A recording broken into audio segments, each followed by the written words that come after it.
오늘 우리가 함께 성경 말씀, 근데 기억해보면 성경에 대한 성경 말씀을 함께 봉독했지요. 모든 성경은 하나님의 감동으로 된 것으로 교훈과 책망과 바르게 함과 의로 교육하게 유익하니 이는 하나님의 사람으로 온전하게 하며 모든 선한 일을 행할 능력을 갖게 하려 함이라. 디모데후서의 말씀이에요. 사도 바울이 디모데에게 권면의 말씀을 주면서 성경의 능력에 대해서 이야기하는 말씀으로 이해가 돼요. 오늘 말씀 제목을 성경의 가치라고 썼어요.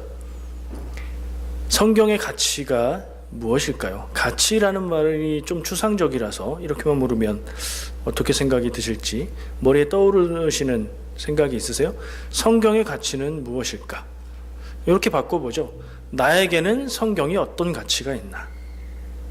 스스로 질문하시고 그 질문 가지고 오늘 말씀을 함께 나누면 좋겠습니다. 이렇게도 바꾸어 볼 수 있을 것 같아요. 요즘 세상에선 성경의 가치는 얼마치가 되는가? 가치 얘기하면 저는 얼마인가가 먼저 떠오르더라고요. 어떤 보석이 있어요. 그 보석의 가치를 어떻게 평가할 수 있어요? 얼마짜리. 숫자로 표현이 되고 돈으로 표현이 되니까 우리한테 확 다가오잖아요. 근데 가치가 곧 얼마짜리는 아니죠. 얼마짜리라고 표현하는 건 그 가치를 돈의 단위로 바꿔본 거죠. 돈으로 환산한 가치라고 얘기할 수 있어요. 그렇다면 성경의 가치를 돈으로 환산하면 얼마쯤 될까요? 성경 얼마에 사셨어요? 30불? 20불? 그 정도 가치밖에 없나요? 그럴 리가 없죠. 성경은 하나님의 말씀으로 돈으로 환산할 수 있는 그런 가치가 아니라고 생각합니다. 그러면 성경은 무엇일까요? 성경의 가치는 어디에 있을까요? 성경은 말 하나마나 하나님의 말씀이죠. 그리고 진리를 우리가 깨닫게 하는 하나님이 주신 계시가 기록된 말씀이에요. 계시라는 말은 특별한 사람이 하나님한테 특별한 것을 받은 것이 아니라 하나님이 깨닫지 못하는 사람에게 하나님의 뜻을 깨달을 수 있도록 알려주시는 거예요. 하나님이 직접 안 알려주시는 이유는 성경 말씀에 그 하나님의 마음과 뜻을 담아 두셨기 때문입니다. 기독교의 경전이 돼서 기독교 신앙의 기준이 되는 게 성경 말씀이라고 할 수 있어요. 뭐 이런 가치를 생각할 수 있죠. 근데 처음 주제를 이렇게 제가 생각을 해봤어요. 성경의 오남용 그러니까 사람 이름 같기도 하고, 또 약을 오남용하면 안 된다. 오용은 잘못 쓰는 것, 남용은 과하게 쓰는 거잖아요. 그 약은 누구한테 해야 되죠? 약은 약사에게, 진료는 의사에게. 그러면 성경은요? 성경은 목사에게? 아니요. 성경은 우리가 각자 다 하나님의 계시를 받을 수 있는 우리 개인에게 주신 말씀이에요. 성경은 성령의 인도함으로 읽어야 하나님의 말씀을 들을 수 있죠. 그런데요, 성경의 오남용을 예로 찾아보면요, 그러니까 성경을 잘못 이용, 잘못 사용한 것들을 생각해 보면요, 성경을 근거로 인종차별을 주장했던 예도 있어요. 구체적으로 뭐냐면 흑인들을 가나안의 후손이라고 하면서 성경에 가나안이 저주를 받아서 흑인들은 노예로 사는 게 운명이다, 이렇게 얘기하는 해석이 있었어요. 근데 함과 그 아들 가나안은 전혀 아프리카의 흑인들하고 그 혈통관계가 되는 그 후손이 아니에요. 성경에 어떤 근거도 찾을 수 없어요. 근데 그렇게 연결해서 그렇게 얘기를 했었어요. 왜죠?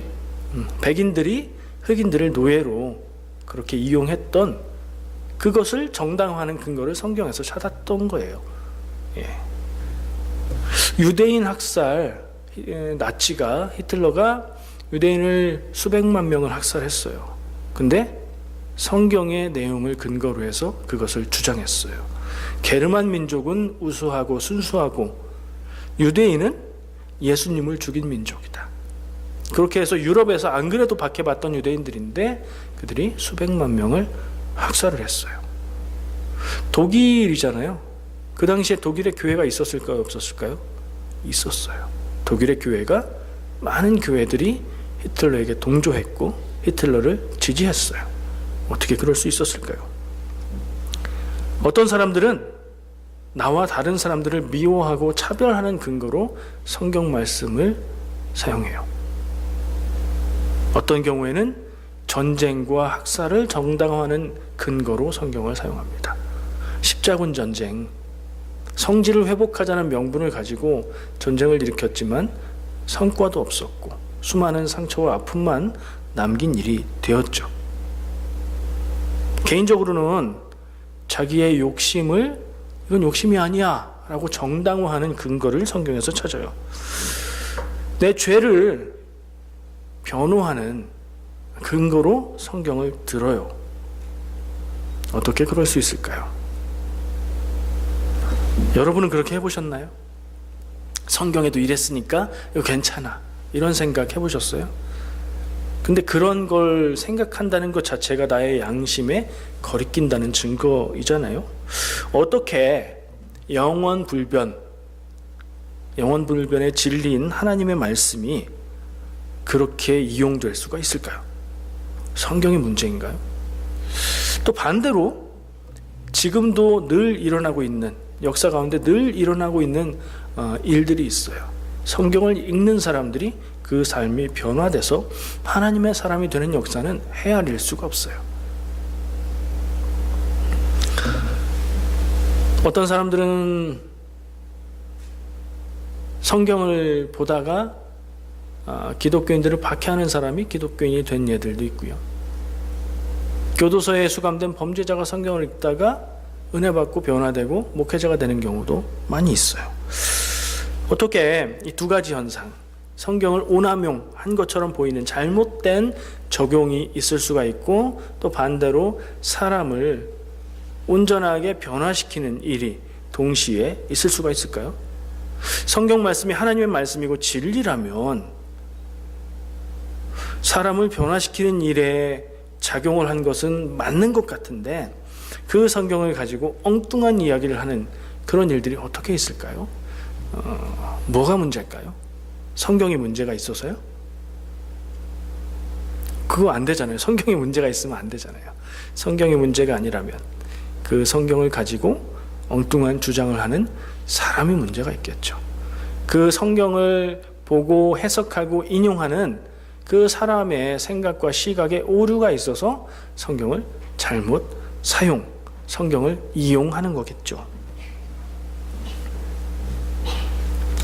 오늘 우리가 읽은 본문 말씀을 다시 한번 보시면서 기억해 보면 좋을 것 같아요. 성경 말씀에 대해서 이야기를 나누고 있는데 바로 첫 구절부터 성경을 이야기하고 있어요. 모든 성경은 하나님의 감동으로 된 것이다. 모든 성경은 하나님의 감동으로 된 것이다. 하나님의 감동으로 된 것이다. 대략 감은 오는데 구체적으로 무슨 말인지 애매하게 되어 있죠. 하나님이 직접 쓰셨다는 건가요? 십계명을 모세에게 써서 주시듯이 하나님이 성경을 막 써서 주신 걸까요? 아니면 성경은 사람이 적은 글일까요? 이 두 가지 사이에서 애매한 묘한 그런 표현으로 적혀 있고 우리가 이해할 때도 사람이 쓴 것 같긴 한데 하나님이 쓰신 것 같기도 하고 우리에게 주신 하나님의 말씀인데 사람이 쓴 글이 하나님의 말씀이 될 수 있나? 이런 생각이 들기도 하죠. 근데 이 감동으로 되었다는 말은 영감을 주었다는 말이에요. 하나님께서 사람에게 영감을 주셔서 사람이 그 믿음의 신앙의 일들을 글로 기록했고 그것이 남겨져서 그것이 성경이 된 거예요. 모든 성경이 하나님의 감동으로 됐다는 말은 그렇게 이해할 수 있어요. 그리고 나서 교훈과 책망과 바르게 함과 의로 교육하기에 유익하다. 좋다. 어떤 용도에 좋다. 그게 뭐냐? 교훈과 책망과 바르게 함과 의로 교육하는 좋은 말 다 들어가 있네요. 사람을 잘 되게 좋게 하는 데에 유익하대요. 이 말은 부족함이 없다, 충분하다는 뜻으로 이해가 돼요. 그래서 결론은 뭐냐면 하나님의 사람으로 온전하게 하고, 온전하다는 말은 완벽하다는 말이에요. 하나님의 사람이 완벽하게 되게 하고 모든 선한 일을 행할 능력을 갖게 하는 것이 성경이다 라고 얘기하는 말씀이에요. 이런 일들이 디모데 너에게 있기를 원한다라고 얘기하고 있는 거고요. 이런 일들이 일어날 것이다, 일어나야 된다라고 얘기하는 거고요. 우리가 들으면 성경을 통해서 우리도 이렇게 될 수 있겠구나 하는 생각을 가져야 돼요. 그러면 질문할 수 있죠. 실제로 내 삶 가운데에 성경 말씀이 능력이 돼서 내가 교훈과 책망과 바르게 함과 의로 교육하기에 그렇게 좋은 현상들이 나에게 나타나고 있나? 물어봐야죠. 성경 말씀이 잘못된 게 아니라면, 나에게 그리고 그런 일들이 안 일어나는 것 같다면 어디가 문제점이 있다 하고 찾아가야 되겠죠. 그런 문제의식도 생각이 듭니다. 근데요, 이 말씀을 읽으면서 생각해보면 이 모든 성경이 뭘 의미하는지 다시 생각해 볼 수밖에 없어요. 모든 성경은 뭘 의미하는 거예요? 딱 얼른 보기에 모든 성경은 그렇게 유익하다는데, 이 모든 성경이 뭐예요? 무르나 마나 성경이잖아요. 그러니까 우리가 가지고 있는 세상에 있는 모든 성경책이라는 의미는 아니겠죠. 성경에 있는 모든 책들을 의미하는 것처럼 들리죠. 근데 가만히 생각해 보세요. 디모데 후서잖아요. 바울이 디모데에게 쓴 편지잖아요. 그 시대가, 그때는 뭐가 없었어요? 성경이? 신약 성경이 없었어요. 그때는 구약만 성경으로 형성이 되어서 읽고 있었고, 신약은 편지로, 그러니까 사도들의 서신으로 쓰여진 것도 있었고, 어떤 것들은 안 쓰여졌을 수도 있고, 그리고 신약 성경이라고 묶어진 경전은 없었던 때예요. 그럼 여기서 성경이라고 말하는 건 뭘까요? 구체적으로 구약 성경이 되는 거예요. 모든 성경이라고 얘기하는 건 구약 성경을 얘기하는 거예요. 여기에서는 그렇게 생각을 할 수 있죠. 비슷한 예로 들 수 있는 데가 한 군데 더 있어요. 히브리서 4장 12절 14절 말씀이에요. 화면에는 아무리 보셔도 안 나오고요. 찾아보셔도 좋고 제가 읽어드릴게요.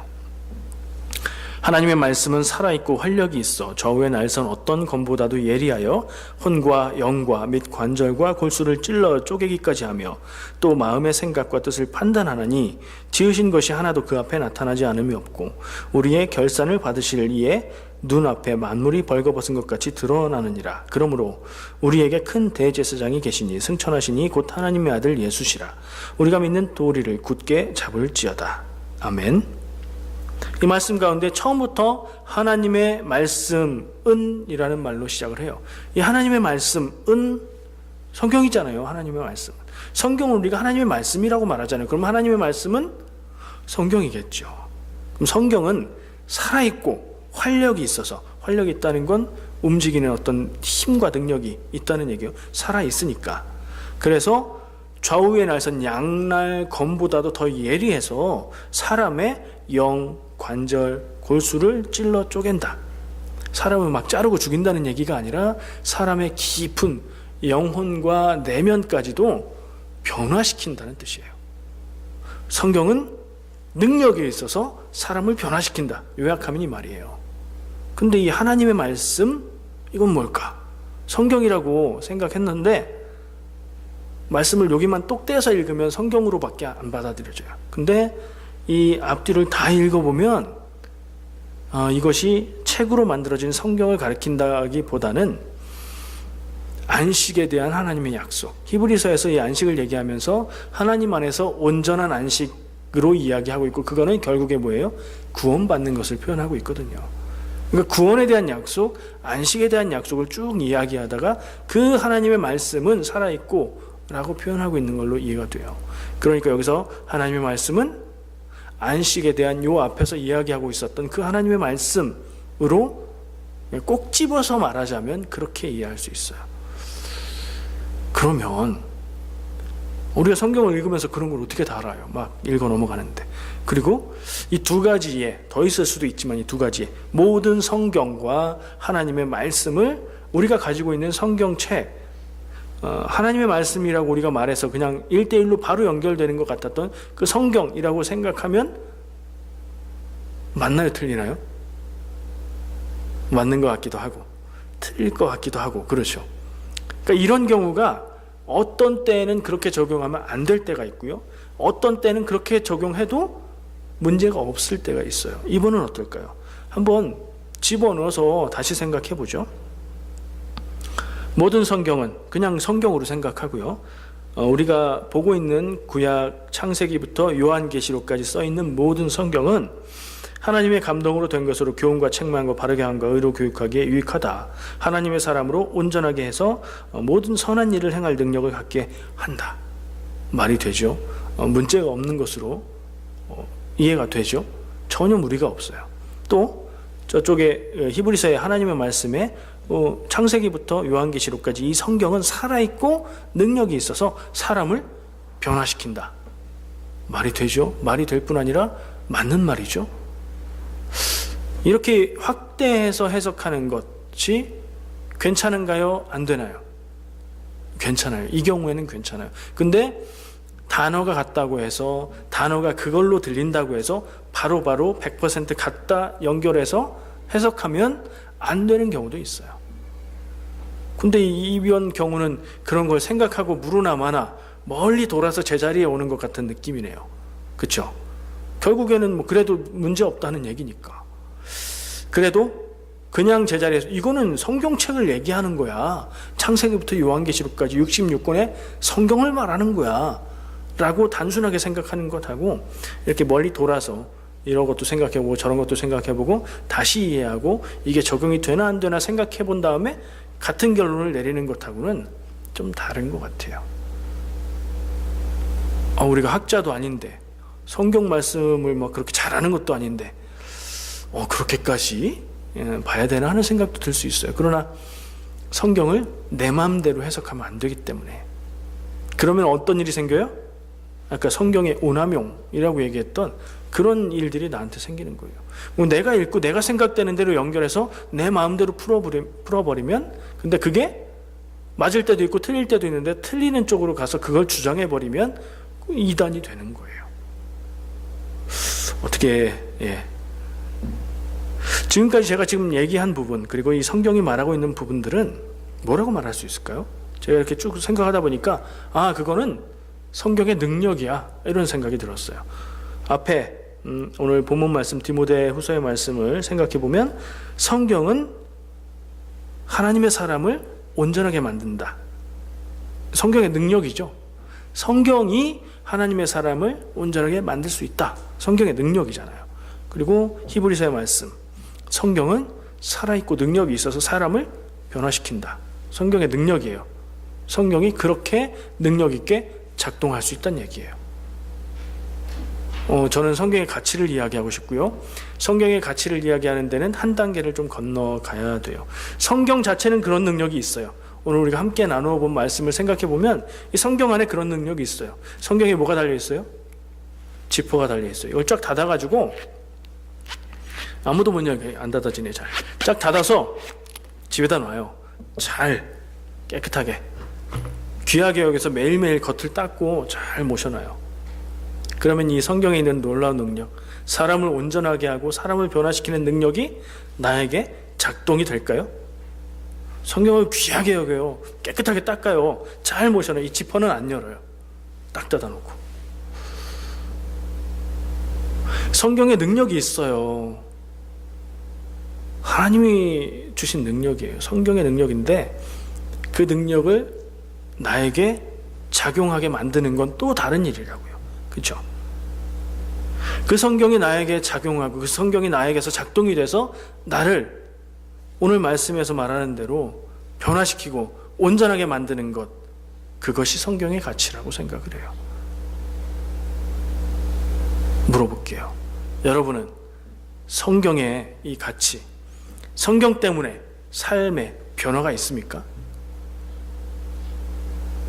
스스로 질문해 보세요. 나는 이 성경 때문에 변화된 일이 있는가? 내 삶의 한 부분이라도 성경 때문에 달라지고 변화되고 새로워지고 온전해진 것이 있나? 없다고 얘기하는 게 아니라 물어보시라고요. 답이 어떻게 나오세요?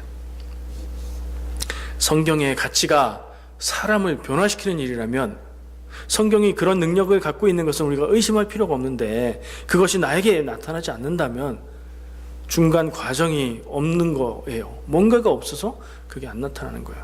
약이 있어요. 아픈 사람이 이 약을 먹으면 나아요. 그 증상에 꼭 맞는 약이에요. 처방받고 약을 사다가 집에다 놨어요. 안 먹었어요. 나을까요? 금방은 안 낫죠. 시간이 지나서 나을 수는 있겠지만 약을 먹어야 나을 거 아니에요. 저희 집에 슈퍼컴퓨터가 있어요. 진짜 있다는 게 아니고 예로요. 세계에서 가장 성능이 좋은 슈퍼컴퓨터가 저희 집에 있어요.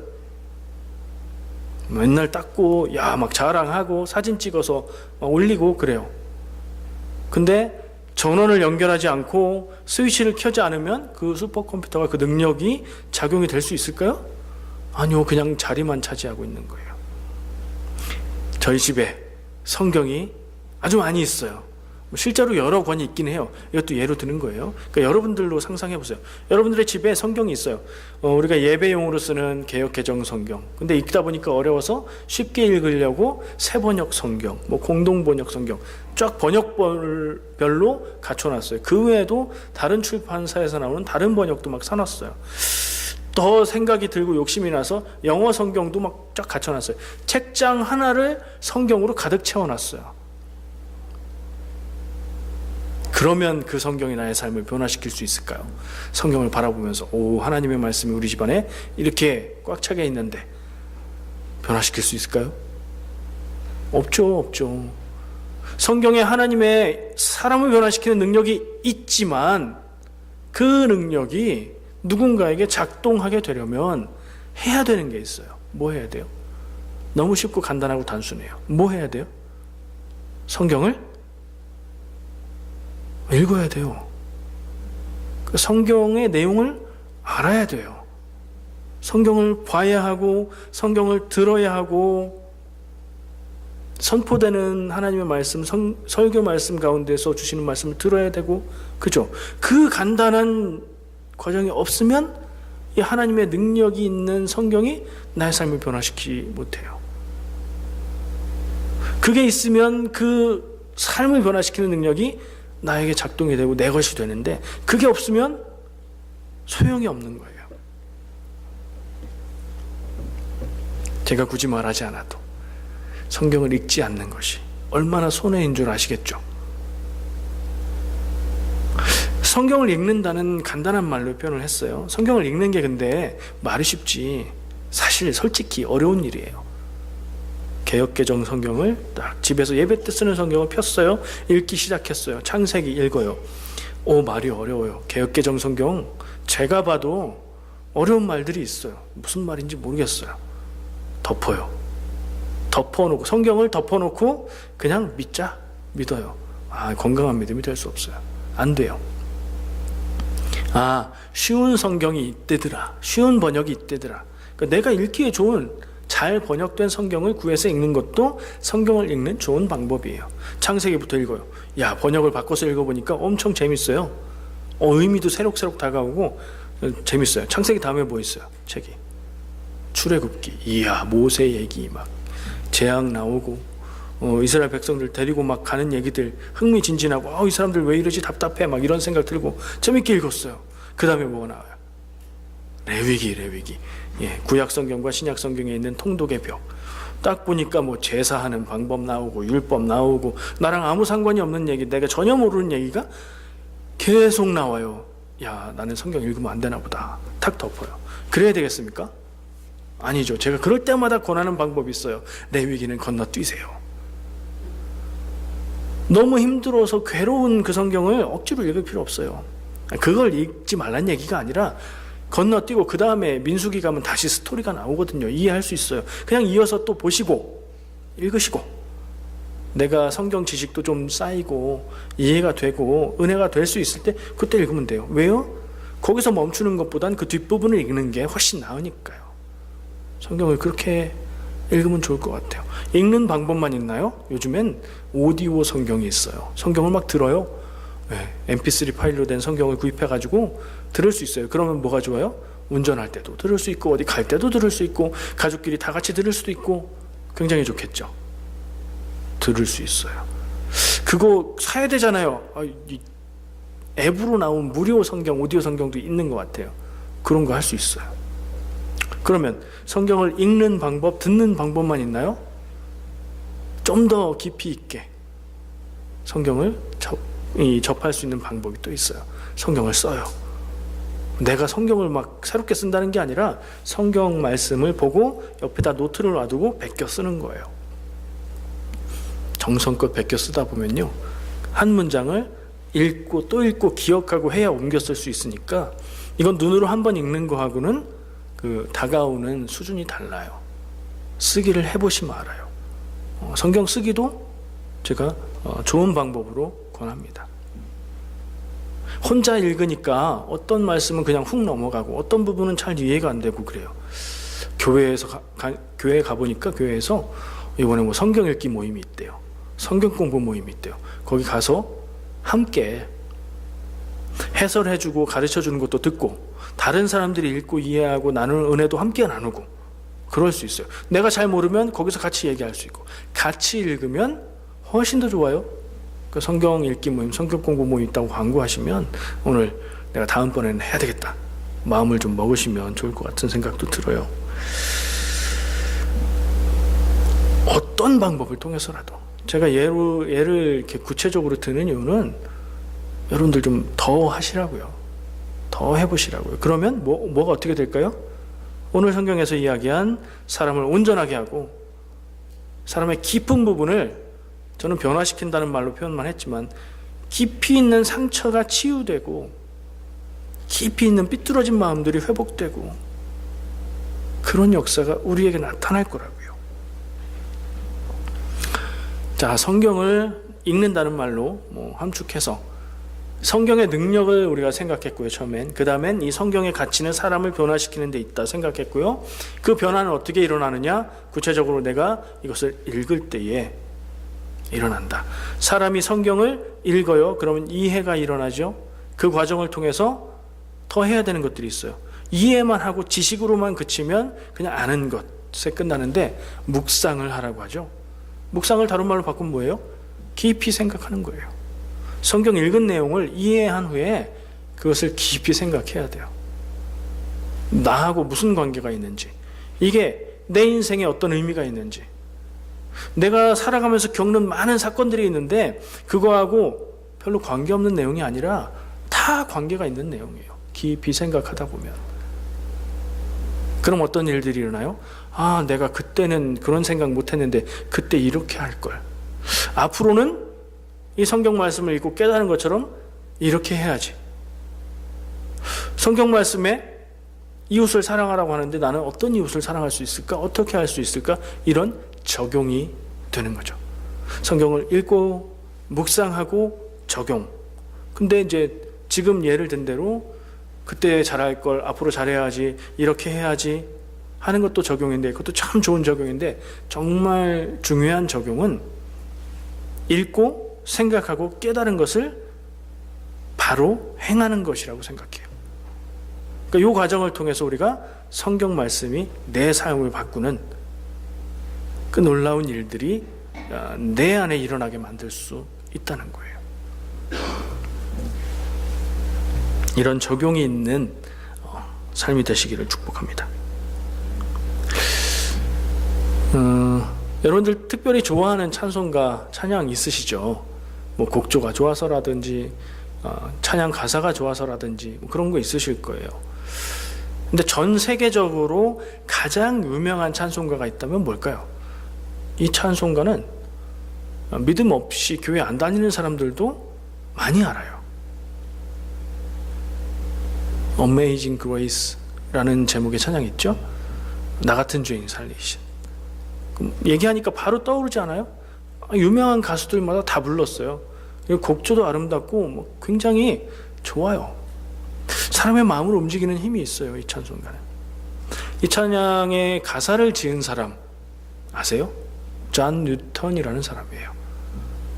영국 성공회의 신부예요. 아니, 였어요. 옛날 사람이니까. 그 사람이 그 찬양의 가사를 작사했어요. 근데 그 사람의 인생을 알고 그 찬양을 다시 생각하면 의미가 또 새롭게 다가와요. 존 뉴턴은 성공회의 사제가 되기 이전에 노예상이었어요. 너무 삶의 그 갭이 크죠? 그러니까 노예를 아프리카에서 흑인들을 납치해서, 납치잖아요. 인신매매잖아요. 납치해서 그 사람들을 데려다가 노예로 파는 일을 했던 사람이에요. 그렇게 살아가던 가운데 그가 회개하고 참회하고 믿음을 갖게 되는 과정이 있었겠죠. 그런 과정을 거쳐서 그 사람이 신학교에 가서 공부하고 그 후에 사제가 됐겠죠. 그런 과정을 거쳐서 살아온 사람이니 노예에 대한 생각이 남달랐겠죠. 그래서 이 존 뉴턴은 노예 해방 운동을 열심히 전개를 하고 그리고 복음 전파하는 일을 해요. 그렇게 살아왔고 그러는 중에 그가 쓴 이 Amazing Grace 찬양이 생겨나고요. 근데 또 한 사람하고 연결이 되는데 영국의 노예제 폐지에 영향을 많이 끼친 영국의 위대한 사람에 꼽히는 정치인이 한 명 있는데 윌리엄 윌버포스라는 사람이에요. 이 사람에게 영향을 줘요. 이 사람과 만나고 교류하고 영향을 주는 가운데 이 사람이 영국의 당시에 하원 의원, 그러니까 국회의원이었는데 그러니까 법을 제정하고 이런 일들을 많이 했겠죠. 제도를 만들고 그 사람이 노예 해방 운동을 해서 영국의 노예 해방에 큰 영향을 미치는 사람이 돼요. 훌륭한 사람들이죠. 이 두 사람의 인생을 그렇게 바꾸어놓은 힘과 능력은 어디서 왔을까요? 어떤 경험일 수도 있겠고 구체적으로는 잘 모르겠어요. 그러나 분명한 것은 하나님의 말씀, 성경의 능력이 그들의 삶에 그런 변화를 만들어냈을 거예요. 이런 예를 들자면 수도 없어요. 물론 아까 얘기한 대로 성경을 잘못 해석하고 잘못 적용하는 예도 수도 없지만 성경을 통해서 인생이 변화된 사람들을 꼽아보자면 역사 속에서, 교회의 역사 속에서 수도 없어요. 우리 조국 대한민국 한국 땅에 조선 일대에 복음이 처음 전해지기 시작했어요. 한국 교회의 역사 안에도 놀라운 역사가 있어요. 선교사가 탔던 배가 조선 사람들에 의해서 불타고 거기서 뛰어내려온 사람들 다 살해당하는, 다 사형당한 거죠. 조선의 입장에서는 침략자들이었으니까. 그 가운데에 그 배에 타고 있던 선교사가 죽어가면서 성경을 전해줘요, 사람들에게. 그 성경을 집에 가져간 사람이 한자로 된 성경이었는데 성경 종이가 좋으니까 그걸 한 장 한 장 뜯어서 벽에 벽지로 붙였어요. 어느 날 심심해서 그 글자들을 하나하나 읽다 보니까 성경 말씀을 읽은 게 됐고 그 사람이 회심하게 됐고 그 집이 교회가 됐고 한국 교회 부흥의 큰 역사를 감당하는 교회가 됐어요. 정말 놀라운 일이에요. 아까도 얘기했지만 교도소에서 하다 시간은 많고 할 일이 없어서 성경을 읽기 시작했어요. 그러다가 자신의 삶이 나는 억울하다, 나는 당당하다라고 생각했던 자신의 삶이 죄짓고 살아온 삶이라는 걸 깨달아요. 그리고 회개하고 참회하면 구원이 있음을 알아요. 그렇게 변화된 사람들이 많이 있어요. 성경이 거짓말이다, 성경 가짜다, 이걸 주장하기 위해서 그 증거를 찾으려고 성경을 읽기 시작했는데 읽다가 성경 말씀을 통해서 삶이 변화되고 믿음을 갖게 된 사람도 있어요. 한도 끝도 없어요. 우리도 성경 말씀 안에서 내가 기억하고 있는 그 말씀을 통해서 내 삶이 어렵고 힘든 순간 이겨낼 수 있었던 그런 간증을 얘기할 수 있잖아요. 성경에는 뭐가 있다고요? 사람을 변화시키는 능력이 있다고요. 그걸 나에게 어떻게 작용하게 만든다고요? 읽어서, 묵상해서, 적용해서 그렇게 할 수 있다고요. 여러분들 다 성경 갖고 계시죠? 책으로 읽던 스마트폰에 앱으로 깔려있던 성경이 있어요. 그 성경이 나의 삶을 바꾼다면 참 하나님의 말씀이고요. 그 성경이 그냥 예배할 때 불편하지 않게 해주는 것 정도라면 그냥 책이에요. 그리고 그냥 종교의 경전이에요. 나의 인생에는 능력이 나타나지 않는 그런 것으로 끝날 거예요. 이 성경이 나의 삶을 바꿀 수 있을까 질문해 보세요. 오늘 말씀 함께 생각했던 내용들을 우리가 믿는다면 답은 망설일 거 없이 예스예요. 성경은 사람을 변화시켜요. 성경은 사람의 인생을 바꿔요. 나쁘게가 아니라 좋게, 온전하게 하나님의 뜻을 알고 행하고 구원받는 방향으로 바꾸는 능력이 있어요. 내가 보고 읽고 묵상하고 적용하면 그런 일들이 내 삶에 일어나요. 그렇게 되고 있어도 더하면 더 일어나요. 그 작용에는 끝이 없어요. 그런 일들이 우리 안에 일어났으면 좋겠고요. 어제보다 내일 더 일어났으면 좋겠고요. 우리가 함께 그런 일들을 보고 간증하고 나가면 좋겠어요. 성경이 아무리 능력이 있다 한들 내 삶에 그 능력이 작동하고 작용하지 않는다면 나에겐 아무런 의미가 없는 장식이 될 뿐입니다. 나에게 움직임이 있어서 내가 달라지는 게 중요해요. 그때의 성경 말씀이 하나님 말씀이고 그때의 성경 말씀이 살아있게 되는 줄 믿습니다. 우리 모두의 삶에 살아있는 하나님의 말씀 되기를 축복합니다. 기도하겠습니다. 사랑과 은혜의 주님, 우리에게 하나님의 말씀, 하나님의 계시를 담은 성경을 주셨습니다. 그것이 우리에게 충분하오니 우리가 그 안에서 은혜를 구하고 그 안에서 하나님의 음성을 듣고 우리의 삶의 갈 길을 찾아가는 인생 되게 하여 주시옵소서. 우리에게 주신 하나님의 말씀인데 그것을 예배 때만 사용하고 내 삶에서 떨어뜨려 놓지 않게 하시고 정말로 나와 관계가 있고 나에게 말씀해 주시는 하나님의 음성 되게 하여 주시옵소서. 예수님의 이름으로 기도합니다. 아멘.